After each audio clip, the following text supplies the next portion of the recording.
Washington correspondent Fraser Jackson has just arrived in Des Moines. That's the capital of Iowa. So, Fraser, the most important question in Iowa at the moment, I think, is not a political one. It's just how cold is it there?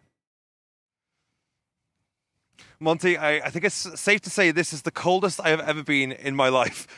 We arrived to Des Moines a little more than 2 hours ago, and the first blast of wind that we got coming off that airport, the bridge between the airplane and the airport, really was quite shocking. And then getting the roads here have been quite treacherous. Some of them have been quite icy. The city centre itself is quite quiet, it must be said, for a caucus weekend. But it is the kind of cold that is so biting that it's almost hard to breathe at times. Your fingers are cold within a second if they're outside of gloves. It really is quite a chilling experience, to be honest, in the most literal sense of the word. So whether that has an impact on the caucus, that obviously is something that we've been worried about, and that various voters and also the Republicans themselves, including the candidates, have been worried about as well. Well, I'll keep this quick so you can go back inside. But what effect could this dangerous cold have on the contest on Monday? Well, this is the coldest caucus on record. Just to give you some temperatures, with the wind chill at the moment, it's around minus 37 degrees Celsius. Now, Iowans, some of the more hardy ones, are saying that they're used to that. This is a caucus in Iowa in January, as it always is. They're used to that chill. However, like I said, this is the coldest on record. Not since 1972 have temperatures been this low for a caucus. Now, obviously, that could affect turnout.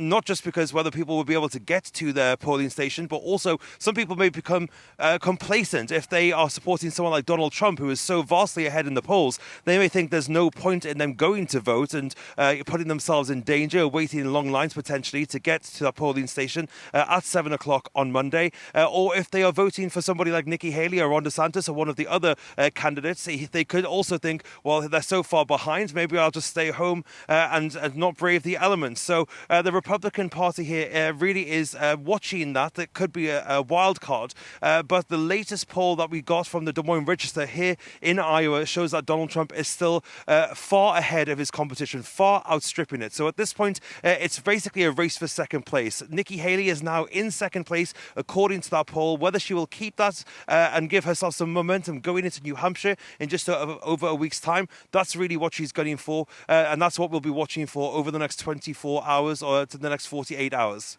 Okay, Fraser, let's leave it there so you can get back inside and warm up. That's certainly very cold conditions for you there. I appreciate that. Thank you. Fraser Jackson in Des Moines, Iowa. Fraser, thanks so much.